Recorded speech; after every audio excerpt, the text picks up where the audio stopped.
सबको जय मसीह की। आप सब कैसे हैं? परमेश्वर पिछले एक हफ्ते हम सभी को संभाल कर रखा, उस परमेश्वर को मैं बहुत धन्यवाद करती हूँ। हालेलुया। पिछले हफ्ते हम परमेश्वर के वचन से देखा, जो बातें हम सुनते हैं उसको क्या करना, अच्छी तरह सुने, मन में लगा के रखना, मन में उसको संभाल कर रखना, ताकि उस परमेश्वर की राहों से हम भटक दूर ना जाए। कितने लोग ये परमेश्वर की वचन सुना है? हालेलुया। जो परमेश्वर के वचन एक बार सुनकर आपको समझ नहीं आया, मन में कुछ रहा नहीं, बार बार उसको सुन लेना। हालेलुया। परमेश्वर आपको आशीष करे। आज परमेश्वर के एक वचन हम देखने जा रहे हैं यिर्मयाह नबी की किताब से। परमेश्वर अपने लोगों को एक आशा की वचन दे रहे हैं, एक आशा की वायदा दे रहे हैं। चाहे हमारा अभी की हालत किस तरह भी हो, आप जो चाहते हैं, इस हम कष्ट मुसीबत के समय हम सभी को एक अच्छा भविष्य हम चाहते हैं, एक अच्छा उन्नति हम चाहते हैं। हालेलुया। इस उन्नति में ये जो हमारा जो सोच है, कई बार हमारा सोच के अनुसार नहीं होगा हमारा हालत है। सोच अच्छा है पर हमारा हालत उसके बिल्कुल खिलाफ होगा। पर परमेश्वर कहता है आपको जो सोच आपके अच्छा के लिए है, कि मैं तुम्हें कभी बुराइयों से तुम्हें फरकता नहीं हूँ। हालेलुया। एक आशा देने वाला, एक वायदा, एक हमारा उम्मीद बढ़ाने वाला एक संदेश हम आज सुनने जा रहे हैं। परमेश्वर आप सभी को आशीष करें। यिर्मयाह नबी की किताब 29 अध्याय उसकी 11वां वचन। यिर्मयाह नबी की किताब 29 अध्याय उसकी 11वां वचन। क्योंकि मैं अपने उन योजनाओं को जानता हूँ जो तुम्हारे लिए है। ये संदेश यहोवा का है। तुम्हारे लिए मेरी अच्छा योजनाएं हैं। मैं तुम्हें चोट पहुंचाने की योजना नहीं बना रहा हूँ, मैं तुम्हें आशा और उज्जवल भविष्य देने की योजना बना रहा हूँ। हालेलुया।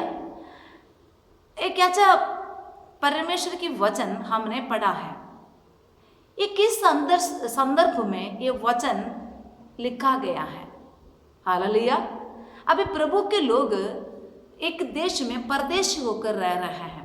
प्रभु के लोग कहाँ रह रहे हैं? परदेशी होकर रह रहे हैं। परदेशी होकर रहते समय परमेश्वर की आवाज उन परदेशी लोगों के लिए प्रभु के दास यिर्मयाह नबी के पास पहुंच गया। अब यिर्मयाह नबी परमेश्वर की ओर से जो मिला वचनों को एक चिट्ठी में लिख रहे हैं। चिट्ठी में लिखकर जो लोग परदेश में दूसरे जगह पर रह रहे हैं उनको ये चिट्ठी भेज रहा है। हालेलुया। इधर ये कहते हैं, जो कल्पनाएं मेरा मन में तुम्हारे लिए है वो तुम्हें चोट पहुंचाने के लिए नहीं, बल्कि तुम्हें एक आशा और उज्जवल भविष्य देने के लिए है। तुम अभी की हालतों को ना देखो। हालेलुया। हम में से कितने लोग चाहते हैं मेरे जीवन में एक अच्छा उज्जवल भविष्य हो, मेरी जिंदगी अच्छा होना है? कितने लोग चाहते हैं? हम में से सब लोग चाहते हैं। छोटे बच्चों से पूछो, बेटे आप क्या बनना चाहते हो? चाहे उनकी मम्मी पापा बहुत गरीब में हो, छोटा सा काम करने वाला हो, है ना, बहुत मतलब अनपढ़ हो, पर वो बच्चे बोलेंगे मेरे को पुलिस ऑफिसर बनना है, मेरे को आर्मी में फौजी बनना है, हालांकि डॉक्टर बनना है। उनके अंदर एक अच्छा उज्जवल भविष्य के बारे में एक सोच है। नौजवान बच्चों से पूछो, चाहे किस तरह भी हो, वो कहेंगे मेरे को बड़ा बिजनेसमैन बनना है, मेरे को अच्छा कारोबार बनना, कुछ पैसा कमाना है, अच्छा भविष्य के बारे में वो कहेंगे। एक माँ बाप से उनके बच्चों के बारे में पूछो, वो बोलेंगे मेरे बच्चों को ऐसे पढ़ाना है, वो ऐसे बनना चाहता हूँ। सभी के मन में एक उज्जवल भविष्य के बारे में सोच चलता रहता है। हालेलुया। हालेलुया। इसी तरह इधर कुछ लोग परदेशी होकर रह रहे हैं, गुलाम होकर रह रहे हैं, पर उनके मन में कई प्रकार की सोचों से वो भर गया। अभी हमारा जिंदगी क्या बनेगा? हालेलुया। हम कितने साल इधर रहना पड़ेगा हमें इधर हम कुछ कमाएगा तो कुछ लाभ है? किस तरह की है? कई सोचों पर बड़े हैं। हालेलुया। अभी प्रभु के दास यिर्मयाह नबी को उन लोगों के बारे में एक संदेश आ गया। हालेलुया। कुछ लोग बोला, अरे इधर तुम लोग रह रहे बेकार है, है ना, इधर जो कुछ ना करो, सारे बेकार हो जाएगा, इसलिए आप इधर चुपचाप रहो, जब आप अपने देश में जाओगे तब आप कुछ कर लो, इधर तो बेकार है, क्योंकि आप किसी और देश में रह रहे हैं। उनको झूठे बातें देकर उनको मन को कमजोर करने के लिए कोशिश किया, पर प्रभु की दास यिर्मयाह को परमेश्वर की आत्मा कहा, नहीं नहीं, उनका आशा को और तुम बढ़ाना। कुछ लोग उनको कमजोर कर रहे, वो अच्छा उज्जवल भविष्य के बारे में सोच रहे हैं, पर कुछ लोग उनको क्या कर रहे हैं, उनको निरुत्साह कर रहे हैं, उनको दबा रहे हैं। अरे देखो, रहते कहाँ मरो, तुम्हारा तंगा कितना है, तुम्हारा हालत देखो, खुद अनबड़ो, सोच तो तुम्हारा बहुत बड़ा है। हालेलुया। कुछ लोग उनको क्या कर रहे हैं, उनको जो अच्छा सोच को दबाने के लिए कोशिश कर रहे हैं। हालेलुया। कुछ लोग जो लोग झूठी भविष्यवाणी कहते हैं, झूठी बातें कहते हैं, उन पर विश्वास करके वो अपने आप को छोटा समझने लगे। हम किसी और देश में रह रहे हैं, क्यों हम अच्छा ही सोचना है, बस जैसे मर्जी रहने दो। हालेलुया। कुछ लोग उनके जाल में फंस गया, पर प्रभु की दास यिर्मयाह को परमेश्वर ने कहा, नहीं नहीं, मेरे लोग दुख में हैं, परेशान, उनको तू आशा की वचन बता। हालेलुया। क्योंकि हमेशा तुम गुलाम होकर रहना नहीं है, तुम्हें एक अच्छा उज्जवल भविष्य में तुम्हारे लिए सोच रहा हूं। अभी की हालतों को देखकर तुम मन को कमजोर ना करो। हालेलुया। अभी की हालतों को देखकर, अभी की तुम्हारा तंगा को देखकर, अभी के तुम्हारे घर को देखकर, अभी के तुम्हारा पढ़ाई को देखकर, तुम अपने उज्जवल भविष्य के बारे में जो तुम्हारा सोच है उसको तुम कमजोर ना करो। एक अच्छा भविष्य के बारे में तुम सोच लो, पर आप भी तुम क्या करना, इस हालत में तुम क्या करना चाहिए, तुम इस हालत में तुम हिम्मत नहीं छोड़ना चाहिए। हालेलुया। प्रभु के दास क्या कहता है, यिर्मयाह उन्नति के 4वां वचन में वो क्या बता रहा है, परदेशी में जो रह रहे हैं उनको क्या उत्साह दे रहे हैं। उसमें लिखा था, जितने लोगों को मैंने यरूशलेम से बंदी करके बेबीलोन में पहुंचवा दिया, उन सबों से इस्राएल का परमेश्वर सेनाओं का यहोवा यूं कहता है, घर बनाकर उनमें बस जाओ, बारियां लगाकर उनके फल खाओ। इधर क्या बोल रहे हैं प्रभु के दास, बोल, अरे तुम परदेश होकर रह रहे, आपका मन कमजोर ना करो, इस हालत में तुम खुशी से रहना शुरू करो। जब तक तुम्हारा उद्धार नहीं होगा, जब तक तुम्हारा छुटकारा नहीं होगा, तब तक तुम नाराज होकर परेशान होकर रहने के लिए नहीं, एक एक दिन तुम अच्छी तरह जीना सीख लो। जिस हालत में है, चाहे दुख में है, बीमारी है, परेशानी में है, उधर भी खुशी से रहना तुम शुरू करो। ये नहीं सोचना हम किसी और जगह पर है, अभी क्या फायदा, इधर घर बना के क्या फायदा, इधर हम खेती बाड़ी शुरू करके की फायदा, ना सोचो। जो तुम कर सकते है वो अभी करो। हालांकि इधर क्या बोल रहा है, घर बनाकर उसमें बस जाओ और बारियां लगाकर उनके फल खाने लग जाओ। और क्या लिखा है, विवाह करके बेटे बेटियां जन्माओ, और अपने बेटों के लिए स्त्रियां ब्याह लो, और अपनी बेटियां पुरुषों को ब्याह दो, कि वे भी बेटे बेटियां जन्माएं, और वहां घटो नहीं वरन बढ़ते जाओ। हालेलुया। अभी परमेश्वर के में ये भी कह रहे हैं, अरे किसी और देश में है, इसका मतलब ये नहीं है हम इधर कैसे बस हम वैसे कुछ लोग हैं, बस ऐसे कैसे हम मर जाएंगे। ना सोचो, एक उत्तम आशा के साथ जीवो। हालेलुया। तुम्हारा ये बुरा हालत के बीच में भी एक अच्छा आशा के साथ तुम जीना सीख लो। हालेलुया। घर बना लो, मस्त रहो, प्रभु पर ध्यान रखो। और क्या परमेश्वर के वचन से हम और उसका 7वां वचन पढ़े, परंतु जिस नगर में मैंने तुमको बंदी करा के बेच दिया है, उसके कुशल का यत्न किया करो। इधर क्या परमेश्वर बोल रहा है, जिस देश में तुम जिस हालत में रह रहे हो, तुम्हारे लिए मुझे एक अच्छा योजना है। हालेलुया। सब लोग बोलो, मेरे लिए प्रभु की एक अच्छा योजना है। सब लोग बोलो, अपना छाती पर हाथ रख के बोलो, मेरे लिए परमेश्वर के पास एक अच्छा योजना है। हालेलुया। मैं अभी की हालतों को देखकर घबराओ ना। आप शायद आज जे संदेश परमेश्वर के दास के जरिए लोगों के पास पहुंच गया, तब लोगों की हालत क्या है, गुलाम में है, किसी और देश में है, पराये देश में। हालेलुया। पर प्रभु की आत्मा क्या, मैं तुम्हारे लिए एक अच्छा भविष्य सोच रखा हूं, वो तुम्हारे हारने के लिए नहीं, तुम्हें चोट पहुंचाने के लिए नहीं है, पर अभी की हालत में तुम कुछ करना है, फिर वो उज्जवल भविष्य तुम्हारे पास पहुंचेगा। तुम क्या करना, जिस जगह पर है जो तुम कर सकते हो वो करो, इधर चुपचाप हाथ बन के ना बैठो, फिर वो उज्जवल भविष्य तुम्हारे पास नहीं पहुंचेगा। हालेलुया।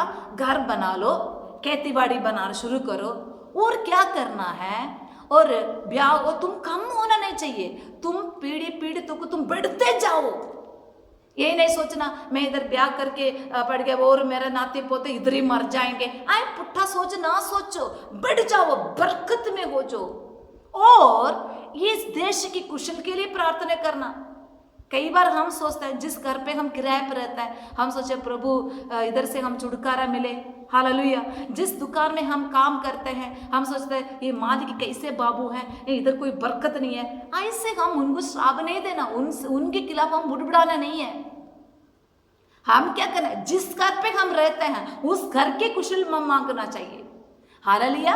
उस घर की आशीष हम प्रभु से मांगना चाहिए। जिस देश में हम रह रहे हैं उस देश के लिए प्रार्थना करना चाहिए, उधर के अधिकारी लोगों से प्रार्थना करना चाहिए। जिस घर पे आप काम करने के लिए जाते हैं उस घर की खुशहाली के लिए प्रार्थना करना चाहिए। जिस दुकान में आप काम कर रहे हैं उस दुकान के लिए आप प्रार्थना करना चाहिए, उसकी बरकत के लिए प्रार्थना करना चाहिए। जिस ऑफिस में आप काम कर रहे हैं, जिस दफ्तर में आप काम कर रहे हैं उसके डिपार्टमेंट के लिए प्रार्थना करना चाहिए, उधर के मेन मैनेजर के लिए प्रार्थना करना चाहिए। क्योंकि इधर प्रभु की वचन कहता है, उसका 4वां वचन पढ़े, उसमें लिखा था जितने लोगों को मैंने यरूशलेम से बंदी करके बेबीलोन में पहुंचवा दिया, उसका 7वां वचन, परंतु जिस नगर में मैंने तुमको बंदी करा के भेज दिया है उसके कुशल का यत्न किया करो। पहले क्या करना, जगह पर तुम रह रहे हैं, चाहे वो दुख हालत हो चाहे सुख हालत हो, जहां पर तू काम कर रहा है, जहां पर तुम्हें प्रभु ने रखा है, वो गली मोहल्ला के लिए, उस घर के लिए, चाहे किराए पर रह रहे हो, उस मकान वाली परिवार के लिए, जिस दफ्तर में तुम काम कर रहे हैं उसके लिए, हालेलुया। जिस जगह पर आप झाड़ू पोछा करने के लिए जाते उस घर के लिए उनका कुशल की यत्न करो, ना कि उनको श्राप ना दो, ना उनके खिलाफ बुड़बुड़ाओ ना, हालेलुया। और क्या लिखा है, और उसके हित के लिए यहोवा से प्रार्थना किया करो। उस घर के लिए, उस जगह के लिए परमेश्वर के आगे प्रार्थना करो, ना बुड़बुड़ाना नहीं। क्योंकि उसके कुशल से तुम भी कुशल के लिए साथ रहोगे। हालेलुया। उसके कुशल से जिस हालत में तुम है उस हालत को तुम अच्छा बनाने के लिए कोशिश करो, हालेलुया। क्योंकि आप मेरा बात अच्छी तरह समझ रहे लग रहा है, जिस घर पे आप जाके काम कर रहे हो, अगर आप प्रार्थना करके जाओगे प्रभु मेरे कारण उस घर को तू आशीष करना, तब उस घर पे आशीष आना शुरू करेंगे। उनका मन में आएगा जब से ये बेटे हमारे घर पे काम करने के लिए आ रहा है, हमारे घर पे आशीष है, उस घर की आशीष तुम्हारा भी आशीष है। अभी ये नहीं सोचना किसी के घर है, किसी की जगह है, मेरा क्या लेन देना है, ऐसे सोचेगा तो परमेश्वर तुम्हारे बारे में जो तुम्हारे सोच रहे हैं वो भविष्य तुम पा नहीं पाओगे। Hallelujah, hallelujah. यूसुफ क्या किया, जिस जगह पर यूसुफ को लेके गया वहीं पर यूसुफ उत्तम रीति से सेवा करने लगे। इसलिए पोतीफर के घर पे यूसुफ को लेके गया। वचन में लिखा है यूसुफ के कारण परमेश्वर उस पोतीफर, उस आदमी का घराना पूरा आशीष किया। किसके कारण? यूसुफ के कारण। अब यूसुफ को जेल में डाला गया। यूसुफ के बारे में परमेश्वर की एक बहुत बड़ा योजना है, पर यूसुफ की हालतें कहाँ पर है? अभी किसी घर पे बंधुआई, झाड़ू पोछे करने का ड्यूटी है यूसुफ को, पर यूसुफ मैं कहाँ पर आया, ये कैसे मालिक है, ये कैसे जगह है, वो मेरे को इधर नहीं रखना, ये लोगों से मेरे को छुटकारा, ऐसे उधर बुड़बुड़ाया नहीं। जो काम उसके हाथों पर सौंपा गया खुशी से करने लग गया। तब उस घर को क्या किया, प्रभु ने इतनी आशीष किया। जब उस घर के मालिक देखा ये लड़का के कारण मेरा घर आशीषित हो रहा है, तब यूसुफ को क्या किया, उस घर की मालिक बना दिया परमेश्वर ने, उस पोतीफर ने। सिवाय उसकी पत्नी के ऊपर हक नहीं दिया, बाकी सारे घर के कामकाज के ऊपर यूसुफ को मालिक बना दिया, अधिकारी बना दिया। अब उसके बाद उधर से भी यूसुफ एक बहुत बड़ा परेशान हो गया, एक परीक्षा आ गया। हालांकि यूसुफ कहाँ पर भेजा गया? जेल खाना में यूसुफ को भेजा गया। पर जेल खाने की वो जो उधर के अफसर है, वो अफसर देखा ये यूसुफ एक नेकी बंदा है, बहुत अच्छी तरह जेल भी बहुत बढ़िया सुख शांति में रहने लगे, लोगों के बीच में शांति है। जेल के मालिक भी क्या किया, उसको वहींबर के अधिकारी रखा। यही मेरे प्रिय भाई बहनों, प्रभु के वचन में हम ये कहते हैं, पढ़ते हैं, जिस नगर में मैंने तुमको बंधुआ करा के भेजा दिया, तुम उस घर की, उस जगह की, उस दुकान की, उस गली मोहल्ला की तुम कुशल मांगना चाहिए प्रभु का है। Hallelujah, hallelujah. और उसका 12वां वचन पढ़ो। तब उस समय तुम मुझको पुकारोगे हैं। और आकर मुझसे प्रार्थना करोगे और मैं तुम्हारी सुनूंगा। हालेलुया। इतना तुम करने के बाद तुम मेरे पास आके प्रार्थना करोगे, तब मैं सुनूंगा। हालेलुया। हमेशा के लिए तू बंधुआई में नहीं रहोगे। यूसुफ को भी कुछ कष्ट उसके जीवन में आया, प्रभु ने दिया भविष्यवाणी उसके जीवन में पूरी होने के लिए बहुत ज्यादा कठिनाइयों उसको पार करना पड़ा, पर आखिरी में वो एक बहुत बड़ा मंत्री बन गया। राजा की दूसरी पोजीशन में यूसुफ पहुंच गया। यूसुफ ने क्या किया, जहां कहीं यूसुफ गया वहीं कुशल यूसुफ ने मांगता रहा। अभी अपने जीवन की हालत में वो बुड़बुड़ा नहीं, ये परिस्थितियों को देखकर पर परमेश्वर में इतने ईमानदारी से तेरे चरणों पर मैं तुरी फिरता हूँ, फिर भी मेरे हालत क्यों ऐसे हो रहे हैं, उसने कुछ भी नहीं बताया। जहां पर चाहे जेल में हो, चाहे किसी घर पे झाड़ू पोछा करने वाला ड्यूटी हो, उस घर के लिए, उस जगह के लिए ईमानदारी से प्रार्थना करता था, उन लोगों का कुशल मांगता था। इसलिए परमेश्वर ने उसका हालतों को बदल दिया। मेरे प्रिय भाई बहनों, हमेशा हम इस हालत में नहीं रहेंगे, हमेशा गुलाम बनकर नहीं रहेंगे। हालेलुया। हम एक आशा के साथ रहना, नहीं मेरा हालत बदल जाएगा। इधर परमेश्वर के वचन में क्या लिखा है, 10वां वचन में ये लिखा है, यहोवा यूं कहता है, बेबीलोन के 70 वर्ष पूरे होने पर मैं तुम्हारी सुधि लूंगा। इधर देखो कि टाइम रखा है, परमेश्वर आपको सुधि लेने के लिए एक टाइम रखा है। तब तक जो परमेश्वर हमें जो कहता है हमें मानना ही पड़ेगा। Hallelujah, hallelujah. इधर प्रभु क्या कहता है, क्योंकि यहोवा यूं कहता है, बाबुल में 70 वर्ष पूरे होने पर भी मैं तुम्हारी सुधि लूंगा। अभी इस जगह पर तुम्हें 70 साल रहना पड़ेगा। हालेलुया। उसके बाद मैं तुम्हें अपना देश में खुशी खुशी से, हाँ मैं हालेलुया आनंद के साथ, जय जयकार के साथ तुम्हें मैं लौटाऊंगा। तब तक तुम्हें इधर रहना पड़ेगा। हालेलुया। और अपना ये मन भावना वचन कि तुम्हें मैं इस स्थान में लौटा ले आऊंगा, मैं पूरा करूंगा। हालेलुया। एक देखो, इस ऐसे मेरे मन में तुम्हारे लिए एक प्लान है। मैं तुम्हें हमेशा ऐसे नहीं छोड़ूंगा, हमेशा तुम्हारे जीवन में कष्ट, क्लेश, परेशानी ऐसे डाल के नहीं रखूंगा, कुछ टाइम तक ही है। इसलिए तुम क्या करना, बुद्धि से तुम काम करना। जिस जगह पर तुम है वहीं पर तुम खूब मेहनत करो, उनके लिए प्रार्थना करो, खेती बाड़ी शुरू करो, बच्चों का ब्याह करके तुम अपने पीढ़ी को बढ़ा दो, जो करना तुम करते जाओ। मैं एक टाइम पूरा होते समय में अपना काम करूंगा, क्योंकि जो योजना मैं तुम्हारे लिए करता हूं वो तुम्हें चोट पहुंचाने के लिए नहीं है। तुम्हें अभी लगता है अरे बस गया हमारा जिंदगी। कुछ लोग इस हालत में हमें आके कहते हैं, अरे तू केड़े धर्म पर चले गया, तू वो छोड़ दिए, ये छोड़ दिए, इसलिए तुम्हारे जीवन में कष्ट है। नहीं, ऐसे लोग जो बोलते समय विश्वास ना करो। हालेलुया। उसके 8वां वचन में लिखा है, क्योंकि इस्राएल का परमेश्वर सेनाओं के यहोवा तुमसे यूं कहता है कि तुम्हारे जो भविष्यद्वक्ता और भावी कहने वाले तुम्हारे बीच में हैं, वे तुमको बहकाने ना पाए, और जो स्वप्न वे तुम्हारे निमित्त देखते हैं उनकी ओर कान मत धरो। उसका 9वां वचन पढ़ो।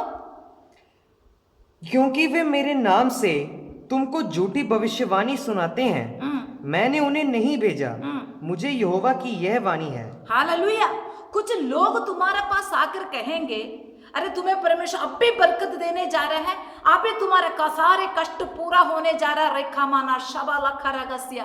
कुछ लोग प्रभु के दास आके कहते हैं, तुम्हारे जीवन में ये परेशानी है, ये परेशानी है, नहीं तो तुम्हें ऐसे मिठापन देंगे, बस तुम्हारे कष्ट सारे अब भी खत्म होने वाले हैं। नहीं, ऐसे लोग झूठे भविष्यवाणियों पर आप फंसना नहीं। इधर प्रभु के वचन क्या है, 70 वर्ष पूरे होने तक तुम्हें ये गुलाम में रहना पड़ेगा। कहने की मतलब आपको 70 साल ये कष्ट उठाना पड़ेगा, ये नहीं है। कई बार 1 हफ्ता या 1 साल या 2 महीने, हाँ, परमेश्वर हमारे आशीष के लिए कुछ टाइम नियुक्त करके रखा है। कुछ लोग आकर बोलेंगे नहीं नहीं, अगले हफ्ते ही तुम्हारे लिए छुटकारा है। आप क्या करोगे? घर नहीं बनाओगे, खेती बाड़ी काम नहीं करोगे, आप बच्चों को ब्याह नहीं करोगे, आप उधर ऐसे आराम से बैठेंगे, क्योंकि परमेश्वर अगले हफ्ते में छुटकारा देने वाला है। आप बैठे रहोगे उधर। ऐसे झूठे भविष्य वाले आके कहेंगे, आपको बहकाएंगे, पर आपको सच सच कहता है, इधर परमेश्वर के वचन क्या बोल रहे हैं, ये जो गुलाम रहना, तुम्हें कुछ टाइम तक रहना होगा, कुछ टाइम तक ये कष्ट को तुम्हें पार करना होगा। इसलिए आप अपना जीवन में खुश रहो और मस्त रहो और प्रभु के आगे प्रार्थना करो। उचित समय पर मैं तुम्हारी प्रार्थना सुनकर तुम्हें उत्तर देने जा रहा हूँ। आप बोलोगे, प्रभु कब तक हम ऐसे तुरे फिरेंगे? मेरे प्रिय भाई बहनों, जल्दी परमेश्वर आपको छुटकारा देने वाला है। हालेलुया। क्योंकि उस वचन में लिखा है, क्योंकि मैं अपने उन योजनाओं को जानता हूं जो तुम्हारे लिए है। हालेलुया। मेरे को पता है मैं तुम्हारे बारे में क्या योजना रखा है। हालेलुया।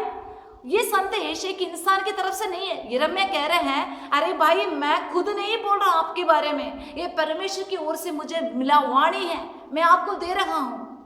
हालेलुया। और तुम्हारे लिए मेरी अच्छी योजना है और मैं तुम्हें चोट पहुंचाने के लिए नहीं हूं। मैं ये चाहता तुम्हारा भविष्य आशीष और उज्जवल हो। हालेलुया। हमारा भविष्य कैसे हो? आशीष और उज्जवल हो। उसके लिए तुम्हें कुछ टाइम तक वेट करना पड़ेगा। हालेलुया। कैसे वेट करना पड़ेगा? हाथ बढ़ने के आलसी होकर नहीं, जो जिम्मेदारियां तुम्हें दिया है वो सामते हुए, वो जो सारे काम करते हुए, उस उज्जवल भविष्य के लिए तुम वेट करना है। उचित समय आएगा, परमेश्वर उसको पूरा करेगा। हालेलुया। पर इसके बीच में कुछ लोग आएंगे, बताएंगे इतना प्रार्थना करने की जरूरत नहीं, इतना मेहनत करने की जरूरत नहीं। कई बार पिछले दिनों पर बहुत भविष्यवाणी ऐसे आए हैं, अब इस जो जितने सामान है, जितना पैसा है, सारे कर्ज करो, प्रभु यीशु आने वाला है। आज रात को 12 बजे प्रभु आएगा, इसलिए जो बैंक में पैसा है सारा कुछ काट लो, इधर उधर आयश करो, खाओ पीवो, सभी को बांट दो। वो लोग बेकार रह गया। मैंने बहुत बार सुना है, दुनिया खत्म होने वाला है, इसलिए क्या करो। कितने लोग आप लोग ये संदेश सुने हैं? ये कितने लोग ये भविष्यवाणी सुने? आज रात को 12 बजे दुनिया खत्म हो जाएंगे, इसलिए जितने पैसा है वो लेकर आप जितना खा सकते खाओ, खरीद लो, 1-2 घंटा पूरा ऐश करो। दुनिया अभी तक खत्म नहीं हुआ। हालेलुया। इस तरह के कुछ लोग आकर कहेंगे, अरे कुछ ना करो, प्रभु आपको अगले हफ्ते आपको एक अच्छा जॉब देने वाला है, इसलिए आप आज आराम से बैठो। मूर्ख बनोगे आप। परमेश्वर के टाइम रखा है, वो आपको मतलब आपकी हानि के लिए नहीं है, आपको बुराई के लिए नहीं है। मेरे प्रिय भाई बहनों, हम एक उत्तम आशा के साथ, उम्मीद के साथ हम रहना है। प्रभु यीशु ने कहा, यूहन्ना सुसमाचार 14 अध्याय उसका पहला और दूसरा वचन पढ़े। यूहन्ना सुसमाचार 14 अध्याय उसका पहला दूसरा वचन पढ़े। तुम्हारा मन व्याकुल ना हो, परमेश्वर पर विश्वास रखो और मुझ पर भी विश्वास रखो। मेरे पिता के घर में बहुत से रहने के स्थान हैं। यदि ना होते तो मैं तुमसे कह देता, क्योंकि मैं तुम्हारे लिए जगह तैयार करने जाता हूँ। इधर हमने क्या देखा है? यूहन्ना 14:1 में अभी प्रभु यीशु मसीह जाने वाला है। लोग बहुत परेशान, हमारा क्या हालत होगा, कब तक हम ऐसे अकेला रहेंगे, हमारा क्या है आगे, हमारा फ्यूचर क्या है, हमारा भविष्य क्या बनेगा। हम इधर परदेशी होकर रह रहे हैं, हमारा भविष्य क्या है। जैसे ही बंधुआई में लोग रह रहे हैं, वो सोच रहे आगे हमारा क्या होगा। यिर्मयाह क्या कहता है? नहीं नहीं, आप ऐसा सोचकर घबराओ ना। जिस हालत में खुशी से रहना शुरू करो, प्रभु को धन्यवाद करके रहना शुरू करो। जैसे यूसुफ हर हालत में प्रभु को धन्यवाद करके रहने लगी, उसी तरह रहना शुरू करो। उचित समय पर तुम्हारा छुटकारा आएगा। वो वचन सुनकर लोगों के अंदर एक आशा आ गया, एक उत्साह आ गया, एक उम्मीद आ गया। फिर वो बढ़िया हमें घर बना के खेती बाड़ी करके पूरा खुशी खुशी से रहने लगे, क्योंकि हमारा छुटकारा एक दिन आएगा। अब इधर प्रभु यीशु मसीह के चेलों के साथ ये बात हो रहा है। अभी यीशु मसीह स्वर्ग में जाने वाला है। यीशु कहता है तुम्हारा मन कच्चा ना हो। और आगे, परमेश्वर पर विश्वास रखो, प्रभु को पर विश्वास रख और मुझ पर भी विश्वास रखो। मुझ पर भी विश्वास रख। प्रभु यीशु मसीह कहता है तुम्हारा मन व्याकुल ना हो। हमारे आगे क्या होगा? हम प्रभु यीशु मसीह को अपना उद्धारकर्ता करके माना, हमने पापों से तौबा किया, हमारा क्या होगा आगे? प्रभु यीशु कहता है ऐसे घबराओ ना। आज की परिस्थितियों को देखकर आप घबराओ ना। ये हालतें बदल जाएंगी। ये हमारे शरीर, दुख से भरे ये शरीर, बीमारी से भरे शरीर भी ये जल्दी से जल्दी बदलने वाला है। हमारे ये आंसू जल्दी पहुंचने वाले हैं। Hallelujah, hallelujah. प्रभु कहते मेरे ऊपर विश्वास करो, मैं जैसे जा रहा हूं वापस मैं आऊंगा। क्या करने के लिए आऊंगा? पढ़ो वो वचन। पर मेरे पिता के घर में बहुत से रहने के स्थान हैं। यदि ना होते तो मैं तुमसे कह देता, क्योंकि मैं तुम्हारे लिए जगह तैयार करने जाता हूँ।